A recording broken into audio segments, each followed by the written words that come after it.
The title of tonight's talk is We Expect Political Democracy, Why Not Economic Democracy Too? When we agreed this title, little did we know that today your Chancellor would be making his autumn statement. So very fortuitous timing. And really I want to discuss two elements. First is the issue about the deficit, and the second, more broadly, about democratising the economy. To start with, I'd say that the austerity package that we're being sold, and we're now being told is going to last until 2018, which may indeed be quite optimistic, we're told that that is inevitable, that spending cuts are the necessary price we must pay to plug the government deficit. My view is that this is one of the biggest cons ever perpetrated on the British people. We are witnessing today attacks upon the welfare state and public services that even Margaret Thatcher did not contemplate. David Cameron has out-Thatchered Thatcher, and that's saying quite a big deal. It is extraordinary the way in which the government has succeeded in using the financial crisis as a means or justification to secure a massive redistribution of wealth and a swinging attack upon the welfare state and public services. It's using the crisis as an excuse, a useful excuse to mask what has always historically been conservative intention, which is to reduce the state, reduce public spending, privatise, and roll back the historic gains of working people in this country. I feel real pain when I look at what is happening to the welfare state. I feel real pain for the older generations who fought so hard to ensure social provision for people in need. I feel so much pain for the many millions of British people who fought a war against fascism and then demanded and won a post-war settlement that was intended to make our society more compassionate and equal. And now, 2 generations later, those gains are being slowly, gradually, but surely whittled away. You know, the privatisation of the National Health Service is happening before our eyes. The privatisation of the welfare state is happening before our eyes. These great historic gains of the British people are being undermined, eroded, and ultimately will be severely diminished.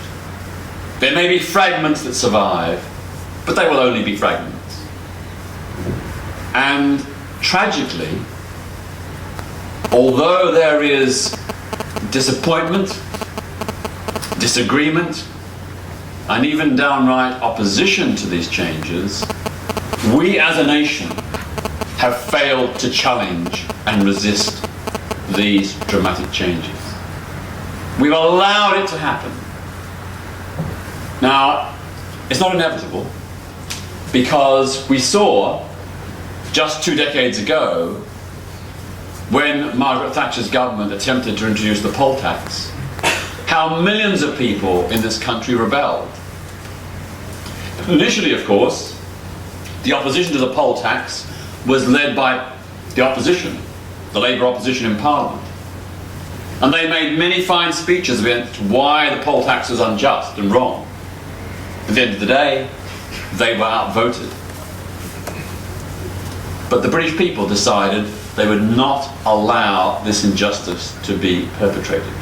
The idea that rich and poor should pay the same, that a millionaire should pay as much poll tax as a family of working people on an average income, people saw that was fundamentally wrong, and they rebelled. Hundreds of thousands marched in the streets. Millions more delayed their payments or refused to pay the poll tax. Eventually, the system became unworkable. And even Margaret Thatcher, although she said this policy was not negotiable, was forced to climb down and abandon the poll tax. This happened just 2 decades ago. It shows the potential and power of ordinary people to challenge injustice and to change government policy. What I want to know is, where is the comparable rebellion today against an even more severe attack upon the rights and justice of ordinary people? So we're told that there is no alternative to austerity, that public spending cuts are inevitable and a necessary solution. Well, that is one big lie. And I want to just briefly suggest to you ways in which we could manage the deficit, indeed solve the deficit, without any need for any public spending cuts. The first thing we could do would be to cancel the Trident nuclear missile program, which would save a staggering £100 billion over 30 to 40 years. Aside from the fact that this is just a prestige, vanity military project, which no one really seriously thinks can address real security issues in the world today, the massive expenditure on the Trident nuclear program is detracting from spending that could be sustained in the provision of the welfare state and public services. So cancel Trident would save around about £100 billion. For any of you who are familiar with the campaigns of You Can Cut and others, you will know that if the government closed tax avoidance loopholes, which are being exploited by companies like Starbucks, Vodafone, Boots, and so on, that this could bring in an extra £20 billion a year. £20 billion a year. Some people say more, but I'll be on the conservative side. I'll say £20 billion a year. Closing the tax avoidance loopholes. If we introduced the financial transaction tax, the so-called Tobin tax, named after the economist who came up with the idea, if it was set at 0.05%, that's just 1/20th of 1% on all financial transactions. So banking transactions, share transactions, commodity transactions, bond transactions, and so on, that would raise between 50 to 100 billion pounds a year in the UK alone. 50 to 100 billion pounds a year. A staggering sum. If we further abolished pension tax relief on people earning incomes of more than £100,000 a year, that is quite well-off people, if we abolish their pension tax relief, that would raise at least another £20 billion. £20 billion. You can see that there are quite clearly alternatives. Alternatives which the government are not examining, let alone implementing. Now, of course, it's true today that there was a modest, an exceedingly modest reform of pension tax relief to reduce the exemptions for the very rich, but it was tiny. It was a drop in the ocean. Nothing by comparison to what is warranted. And the final suggestion I have is that there is a compelling case, given that we are in an extreme financial crisis, for a one-off 20% wealth tax on the richest 10% of the British population. The richest 10% in Britain have a combined personal wealth of 4 million pounds. 4 trillion pounds. That's £1 million multiplied 4 million times. The people from the middle to upper range of that richest 10% have fabulous wealth. They have multiple homes in this country and abroad. In many instances they have luxury cars, private jets and yachts, vast personal art collections. These people could easily afford to pay a one-off 20% tax. How much would that raise? A one-off, once only, 20% tax on the richest 10% of the British population would raise a staggering £800 billion. 800 billion! That's enough to pay off the government deficit more than 6 times over.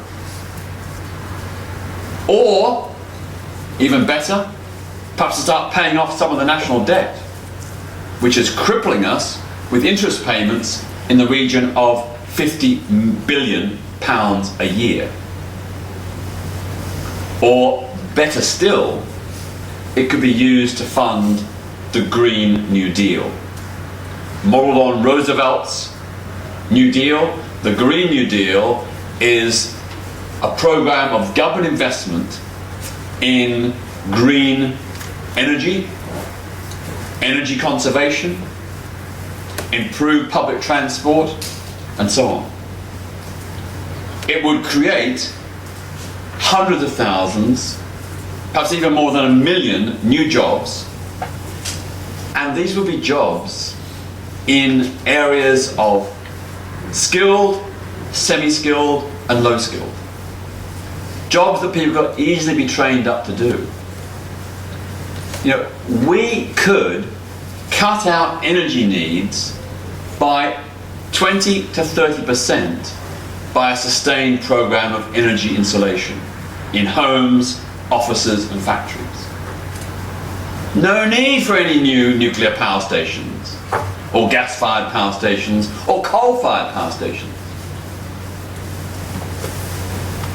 A 20 to 30% cut in energy needs. And we're putting people back to work. And of course, the economics is quite simple. You know, John Maynard Keynes worked this out, getting on for a century ago. And it got, or helped get, many countries out of recession in the 1930s. You know, if you create jobs, you take people off the dole. They're no longer a drain on the public finances because we don't have to pay them benefits. Instead, they're in work and they're paying the exchequer tax and national insurance. They've also got money in their pockets, so they go out and buy things, and that stimulates the economy. It leads to new businesses starting up to meet the increased need and demand. You know, I am not the world's greatest economist, or anything near it. But you don't have to be to understand the simplicity that austerity leads to the downturn of the economy. That when you contract the economy, when you make millions of people unemployed or doing only part-time work, you deprive them of income, they've got less money to spend, and therefore businesses go to the wall because demand is down. So this one-off 20% tax idea, to me, makes economic and, very importantly, moral sense. Because economics is not a moral-free zone. I want to live in a society where the economy is run in an ethical way, where it doesn't just benefit the very rich, the powerful, the privileged, but where it gives everybody opportunities and life chances. And that is good for social cohesion, it is good for society, it is good for communities, it's good for individuals. George Osborne is fond of the phrase, "We're all in this together." Oh no, we're not. Oh no, we're not. The poorest in our society are bearing the brunt of an economic crisis that they did not create. The current economic crisis was created by bankers and big corporations, and they have a moral responsibility to help fix it. It's absolutely wrong that the poorest should be made to pay, as we're seeing in today's autumn statement, where the Chancellor has said he intends to freeze benefits for many claimants, poor and needy people. In real terms, their benefits will be frozen for the next 3 years. He's saying this because of the financial downturn. But these poor and needy people on benefits didn't create the downturn. In fact, they are victims of it. Many of them are out of jobs precisely because of the recklessness and irresponsibility of people at the top. Both the government, the deregulated, and of course banks and businesses who used and exploited every loophole in the book in a greedy rush to increase their personal wealth at the expense of the rest of society. The economic crisis was not an accident. Sure, it wasn't just a UK phenomenon, it was a global phenomenon. A global phenomenon caused by greedy banks and greedy businesses who were just out for a quick buck without any thought to the long-term consequences and the impact on the wider society. And that is, of course, the ruthlessness of the free market capitalist system. It's all about private wealth and greed, or rather, mostly about private wealth and greed, and only secondarily about the interest of the economy and society as a whole. We are talking, as I said, about people in our country who have fabulous wealth. The richest 1% of the population of this country earn more than £3,000 a week. The richest 1% earn more than £3,000 a week. And in many cases, much, much more than £3,000 a week. They have a combined personal wealth of £1 trillion. That's £1 million. The entire UK gross domestic product is about 1.5 trillion. 1.5 trillion is the entire UK gross domestic product. The wealthiest 1% have almost the equivalent in personal private wealth. The richest 1,000 people in this country have a combined personal wealth of 414 billion. 414 billion. 1,000 people owning 414 billion pounds in wealth. And during this economic downturn, their wealth has increased. Increased. They've been getting more money, more wealth, despite all the suffering that so many of us have been going through. This is a fundamentally immoral economic system. Fundamentally immoral. In terms of how we fix things, I've suggested a raft of ideas, even excluding the £800 billion that could be raised by a one-off 20% wealth tax. I've suggested a series of other proposals, like cancelling Trident, closing tax avoidance loopholes, ending pension tax release on people earning more than £100,000, and the financial transaction tax, those proposals themselves add up to in the region of £200 billion. 200 billion. So with the wealth tax proposal, you're talking about £1,000 billion. There is wealth in this society. It is nonsense that Britain is broke. It's ridiculous and absurd to suggest that we are on our uppers as a nation. We're not. The problem is wealth is unevenly distributed. Some people don't have enough, others have more than they even know how to spend. And the true challenge of a moral, ethical government would be to fix that system, to make it more equitable. I'm not saying level it so we're all the same. I'm just saying reduce the disparities. End the need for these public spending cuts that are hitting people, genuine people, who are genuinely on welfare. Not by choice, but by illness or disability, or the fact that the bankers have destroyed the economy and they're out of a job. Those people need help. They deserve help. It costs £7 billion to keep 1 million people on the dole. £7 billion to keep 1 million people on the dole for 1 year. For the same amount of money, the government could create 400,000 new jobs. 400,000 new jobs. People back in work with the dignity and pride of having their own incomes, looking after themselves, not depending on the state, not having to be paid benefits, but contributing in tax and national insurance, buying goods and services to help stimulate the economy. It really is quite simple if we had a government who had the will to stand up to big business. But as we all know, we haven't had such a government since 1945.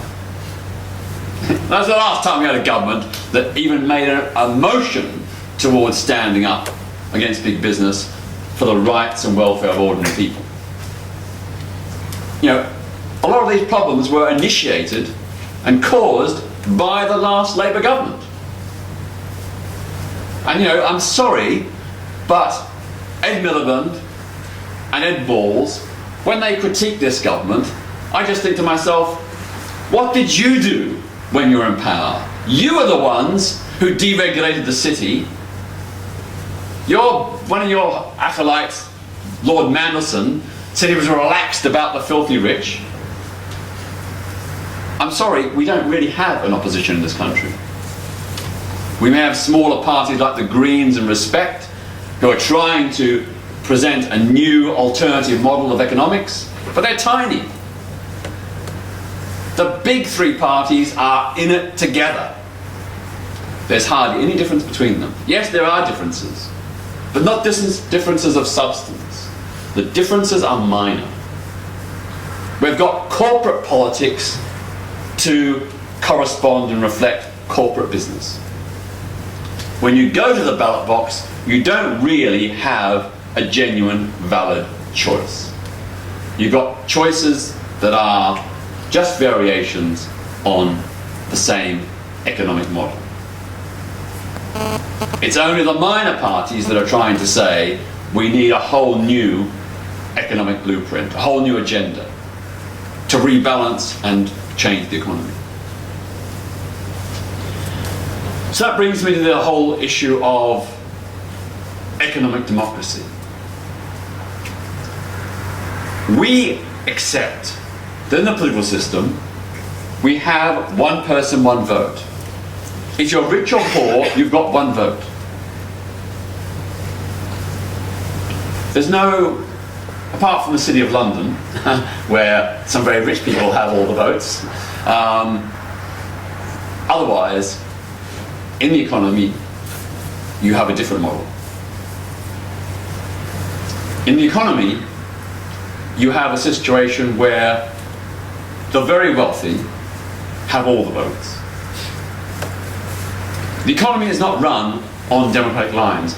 We're basically living under a system of economic dictatorship, where all the votes are held by the very rich, the major shareholders, the directors, the managers.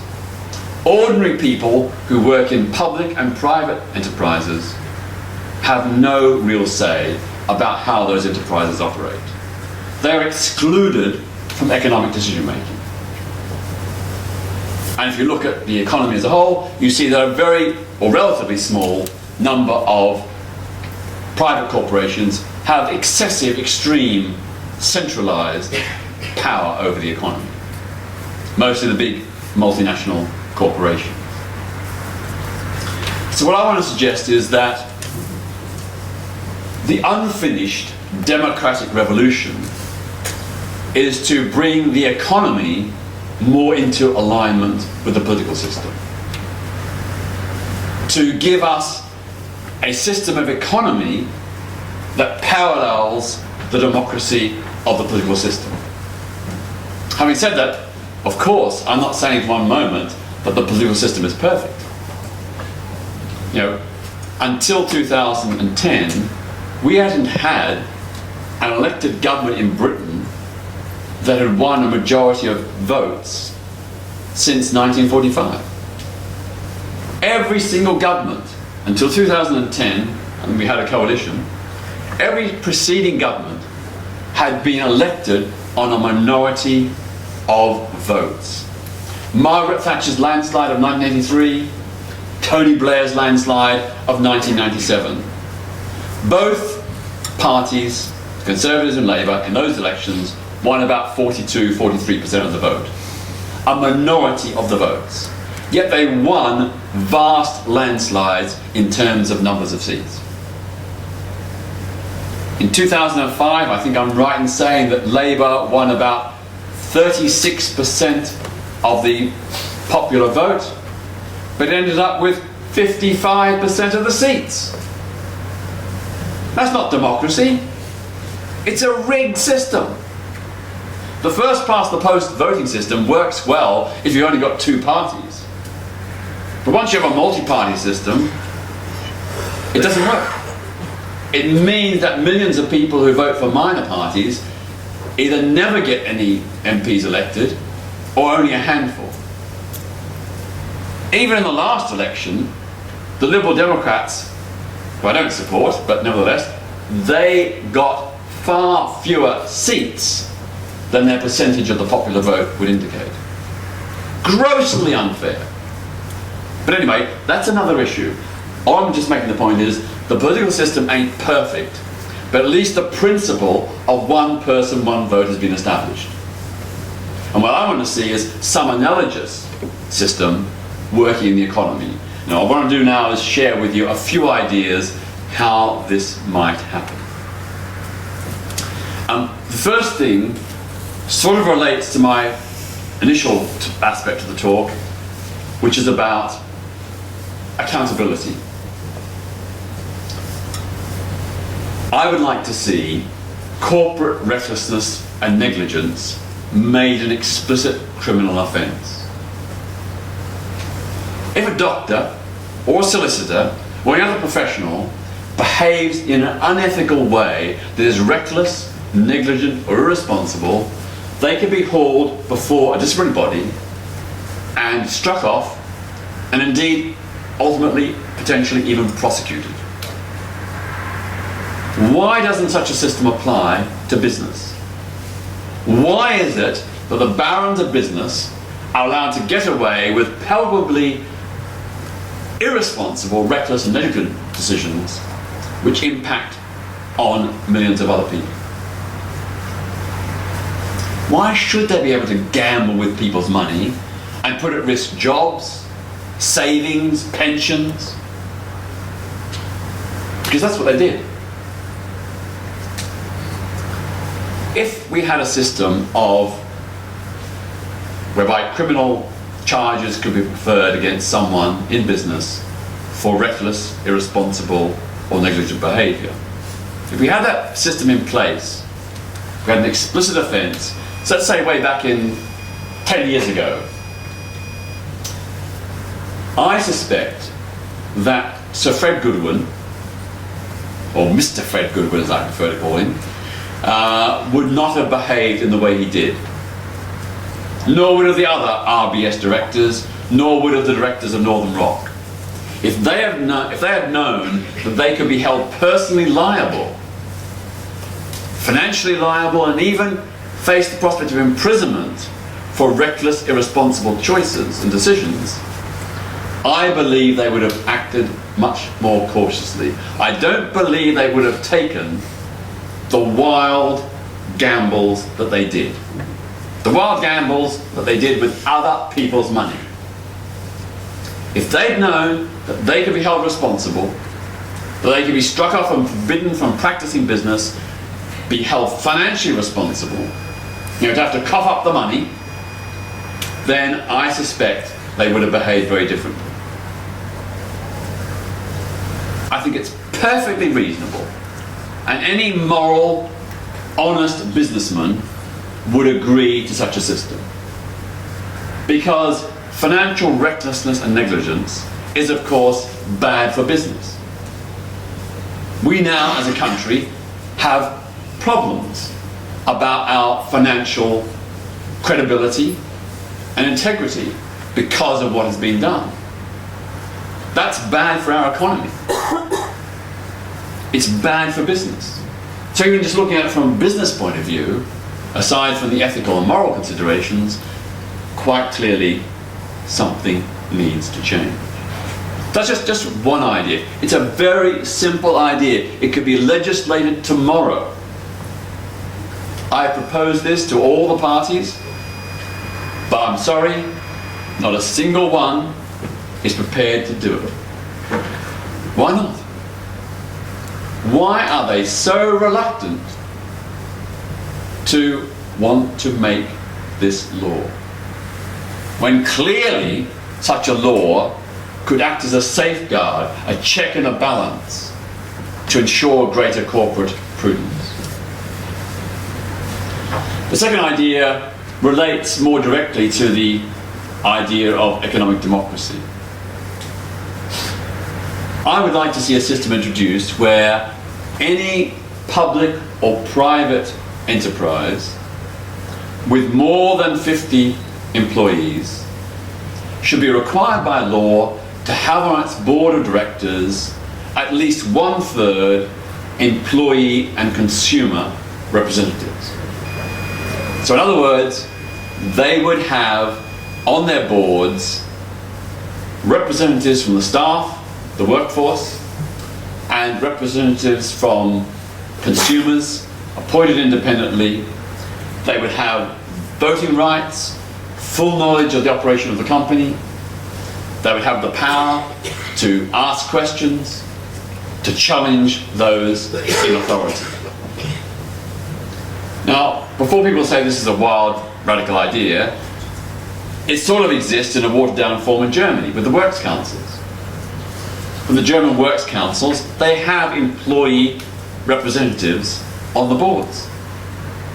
Some people would argue that's one of the reasons why Germany, on the whole, has better industrial relations and a fairer equity between the bosses and employees. I'm certain that if we did have employee and consumer directors on the boards, we'd be much more likely to get wiser, more responsible corporate decision making. Much more likely. Also, of course, those employee and consumer directors would be able to challenge other directors who were making decisions that were quite clearly gambling, because that's what we've seen, in the last few years, gambling with the future of their companies and with other people's money. I suspect also that employee and consumer directors would bring an influence to the board, much more addressing the issue of the social responsibility of a company. So in terms of investment and product decisions, I suspect that employee and consumer directors would be inclined to give greater social justice considerations, greater considerations to environmental impact, further greater considerations to the effects on local communities of business decisions. So anything we can do about all these noises? There's some bleeping over there. It's just that. It's just that. I have no idea why it's doing that, but yeah, I think it was But there's bleeping over there. I think it was that. Was it? Okay. I'll get Daniel, Okay. just check the camera. Sorry. Yeah, and again, if we look at the decisions made by some banks and companies in recent years, if they had those employee and consumer directors on the boards, I think we would have got a different set of decisions. And if we didn't, those employee and consumer directors could have blown the whistle. Now, I don't think Northern Rock and RBS and others would have made those reckless, irresponsible decisions if there'd been employee and consumer directors having oversight and holding them to account. I mentioned this is not as wildly radical as it really sounds. I mentioned the German Works Council system. But of course, way back in 1976 in this country, the Labour government, the then Labour government of Jim Callaghan, commissioned Lord Bullock to do a report on industrial democracy. And he came up with the proposal that all private companies with more than 50 employees should have an equal number of employee and managerial directors. There should be 50% representation by employees on the boards of all companies, with an independent, mutually agreed chair. Now that's radical. I'm not going that far, I'm just saying 1/3. My proposal is very modest. Sadly, and very foolishly, the trade unions voted that proposal down.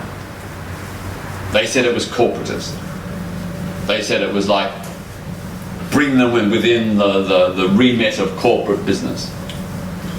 One of the most stupid decisions ever taken by the trade union movement in this country. And I speak as a trade unionist. It was one of the most stupid decisions they ever took. If they had had 50% representation on the boards of companies, we would have a very different economy today. A better, fairer, more just, and probably more productive economy. Because social considerations can often lead to better investment decisions. Anyway, that was a fair. I mentioned initially that this should apply to both private and public enterprises. So, for example, local councils or the NHS should have at least 1/3 employee and consumer directors on their boards.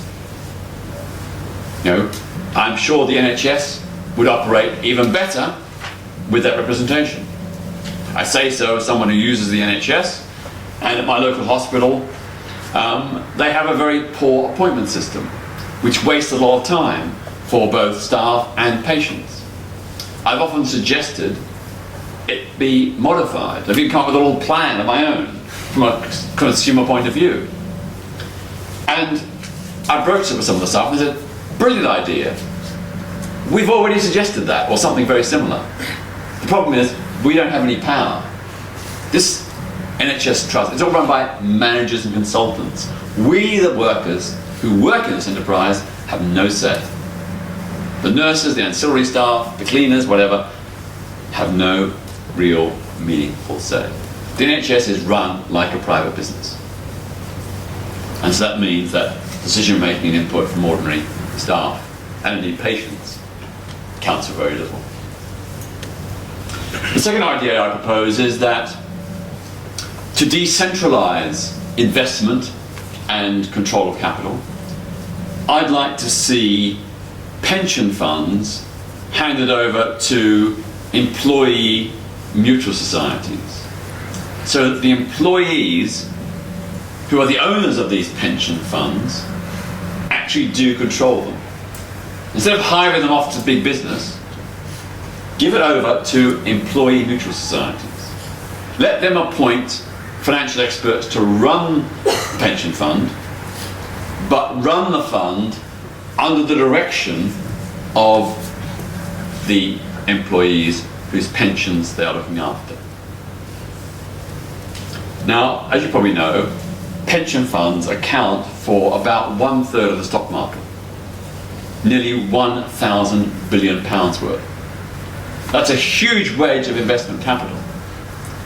Again, I'm certain that if employees had a controlling say over how pension funds invested, yes, they would want to get a good return, but I suspect also they'd be more inclined to think about social and environmental considerations as well. And particularly if the business was localized, they probably consider the impact on the local community of that company's investment decisions. So it'd have a positive offshoot or effect in terms of the regional and local economy. I suspect also they'd be more inclined to want to avoid investment in the arms trade, sweatshop labour in developing countries, and other no-nos. They'd be more inclined to go for investments in renewable energy, new medical treatments, high-tech public transport, and so on. What I'd call more socially useful production. Of course, there's no guarantee, but I'm suggesting that that probably would be a stronger influence than under the current system where everything's left to the privately owned pension funds whose bid is always profit maximisation. Once again, I'm certain that if pension funds were controlled by employees through mutual societies, then you would get a decentralisation of decision making, you'd get a decentralisation of investment, you'd start to have counterbalances to the huge influence of corporate capital. And as we know, having checks and balances, having alternatives, having counterbalances is good for the economy. Because if you put all your eggs in one basket, if you have a monolithic economy with concentrated corporate power, you risk, if anything goes wrong, the whole economy being adversely affected. Another idea is the idea of wage earner profit sharing. The Swedish economist Rudolf Meidner in the 1960s and 70s came up with the idea of what he called wage earner funds. And the proposal was broadly that if a company increases its productivity, by law, that company should be required to pay into an employee-controlled fund a share of the increased productivity. So his idea was to make by law increases in productivity to be shared by the people who create that increased productivity, instead of it all going to the shareholders and the managers and directors. A very simple idea, and one that's very good for the economy. Because of course, if employees feel they have a meaningful stake in increasing productivity, they're more likely to work well, to feel that they've got an investment in this company, that this company respects them and values them. And so they'll work better. They'll be less likely to strike, they'll be more likely to solve problems when they experience them. They'll want to get solutions. And they will know that if they do, they will share in the gains. Of course, Rudolf Meidner had the fantastical idea that eventually, through increased productivity, which of course many workers themselves would want to find ways of achieving, they would eventually get a controlling stake in their company. Because as productivity increased over time, the share capital owned by the employees would increase. And eventually it would reach more than 50%, so they would have a controlling stake. In fact, they probably wouldn't even need 50%, they probably need 20 or 25% would be enough to give the employees a controlling stake. Again, an interesting idea, and one that fits, I think, with ideas of equity and social justice. The final thing I'd suggest is the idea of the right of employees, the legal right to buy out their companies and turn them into worker cooperatives. At the moment, yes, in certain circumstances employees can do this, but there are a whole raft of legal obligations and difficulties. I'd like to see, a legal requirement or a legal right of employees to buy out their companies and turn them into employee-owned enterprises. Why? Well, again, it's about who creates the wealth.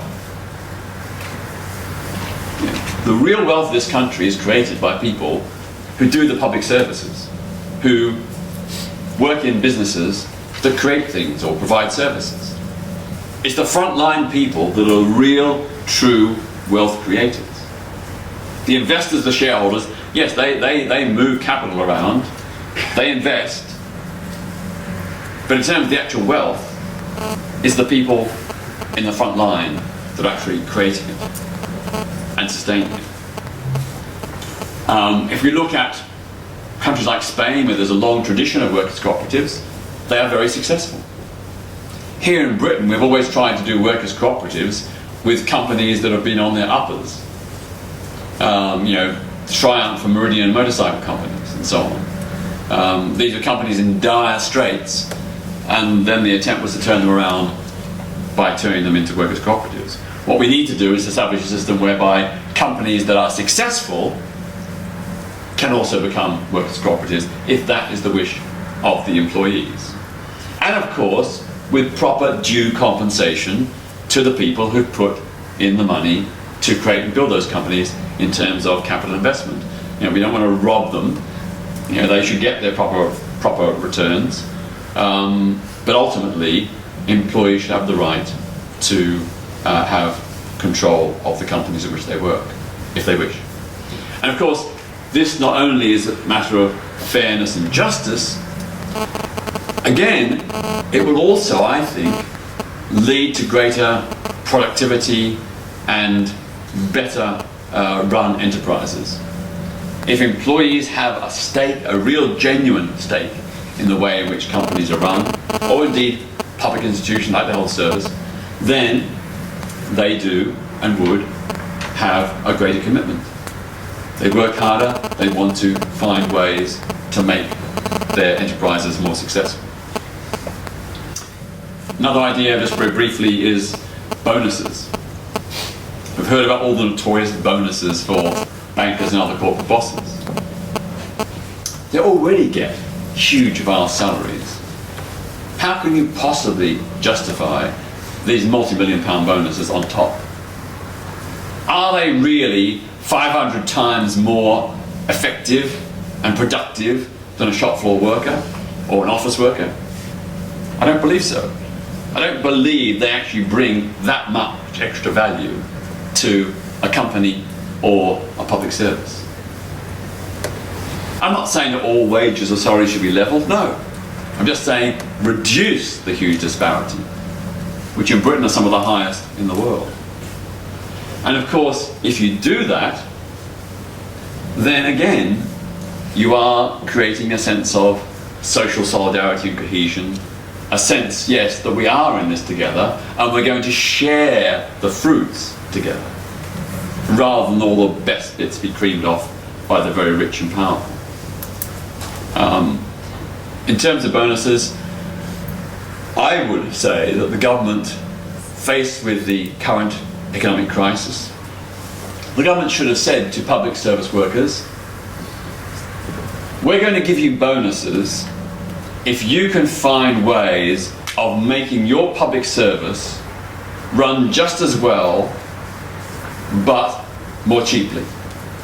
So the government should not accept any reduction in services, but it should issue a challenge to employees in the health service, in local councils, in schools, come up with ideas about how you can save money and how ultimately the taxpayer, the government, can save money. And if you do this in ways that don't diminish services or jobs, then we will reward you. We'll give you a bonus, maybe 5% or 10% of the saving that you come up with. Again, to me, it seems so obvious that it's the right thing to do and the effective thing to do. Because frontline staff, whether they be in public service or private service, over their lifetime have accumulated a huge wealth of knowledge about their particular job, about how the enterprise is run and so on. My father was an engineering worker, a lathe operator in an engineering factory. Over his 40 plus years of work, he accumulated a huge amount of knowledge, not just about lathe work, but about how the business was run. And he always used to make me, they're wasting money. They're going hell for leather to get profits, but they're wasting money in this way, this way, this way. And same with the public services. I applaud public service workers. I love public services. But like any institution, there is waste. I'm not saying, like some people say, that getting rid of the waste can solve all the problems, but it probably can save some of the problems. And going back to that appointment system at my local hospital, the staff there said, the current system wastes money. Wastes money. So fix it, you're going to save money. You're going to give patients a better deal, you're going to help the staff, and you're going to save money. So, rather than imposing top-down cuts, I would have liked the government to have issued this challenge to employees and offered them this reward. Then maybe some of the cuts, at least, would not be necessary. So those are just a few ideas. A very few ideas. I don't claim they're perfect. I don't claim they're a panacea. I'm not an economic expert, but to me, from a common sense point of view, they seem plausible and credible. That there are surely other experts who can refine them, develop them, improve them. What I want to see is these ideas put on the table for discussion. Instead of us going around blinkantly thinking that there is no alternative to the government's austerity program, let's just open our eyes and minds to the possibility that there are other options. Other options which would get us out of this mess and also, of course, make for a more just and equitable society. The final point I'd say is that many of you may well argue, well look, if you take these measures, big business won't like it, the rich won't like it, they'll leave. Well, my response is, our country should never allow itself to be blackmailed. Never allow itself to be blackmailed by these constant threats and intimidation by the megalomaniac rich, who think they've got a right to blackmail our country and our people into doing what they want, by holding it over us, this threat that they will run and leave. Vince Cable, the business secretary, has said that the current financial situation we face is in some respects analogous to wartime. It's a major challenge to the future of this country, our prosperity, our sense of social justice, our future. And I think he's right. This is one of the biggest challenges this country has faced since the Second World War. And I think what it requires is a degree of patriotism. Patriotism by the rich. I don't use patriotism in a jingoistic sense. I abhor that. But if the rich truly love this country, they would be prepared to make the sacrifices to put things right. After all, they benefited disproportionately during the boom times, so surely they should make greater sacrifice during the downtime. This is about morality and ethics. If you love this country, if you care about the people of this country, you would want to put things right. And if you had great wealth, you'd be prepared to sacrifice some of it. I don't often quote Spider-Man, but With great wealth comes great responsibility. And that's true of the economy and the way in which our society is run. The problem is, many people, I'm not saying all people, but many people at the top, don't show much responsibility, let alone care and compassion for their fellow citizens. I think we have to create a citizens' movement, which UK Uncut and others are beginning to do, to challenge the super rich, to behave responsibly and ethically, to put them on the spot, to make them face up to their moral and ethical responsibilities, and to shame those who still want to get away with unjustified wealth and extravagance. It is about working together in a genuine way to solve a very grave economic crisis, which even at this stage could potentially tip over into a new Great Depression. I would even go as far as to say that actually it's in the interests of the very rich to do this. The very rich have a vested self-interest to fix the economy, because if they don't, and if the economy goes bottom up, they will lose a huge amount of their personal wealth. Much more than the 20% wealth tax would take. If you look at the Great Depression, the vast volume of wealth that the super rich lost was way in excess, in most cases, of 20%. Well, you know, if we go into a second Great Depression, or if we end up with economic ruination brought on by climate destruction, which is quite possible in 50 or so years' time, they will lose far, far more. So making the sacrifice now is actually in the interests of the very rich. I've made my case imperfectly, but I think you get the drift. Let's think about alternatives. Let's tell our friends and families that there are alternatives. That the government's lie that there is no alternative to austerity is a big lie. A huge, enormous lie. And that all these different ideas that I've discussed with you have the potential to help solve the problem without destroying the health service or the welfare state, or even without diminishing it, let alone destroying it. If we can individually, one-on-one, get this message out, then we can ultimately create a people's movement to force change, to force the big three parties to change course from propping up a discredited, failed system. If we as a people can force Margaret Thatcher to ditch the poll tax, we can certainly force George Osborne and David Cameron to abandon austerity. Thank you.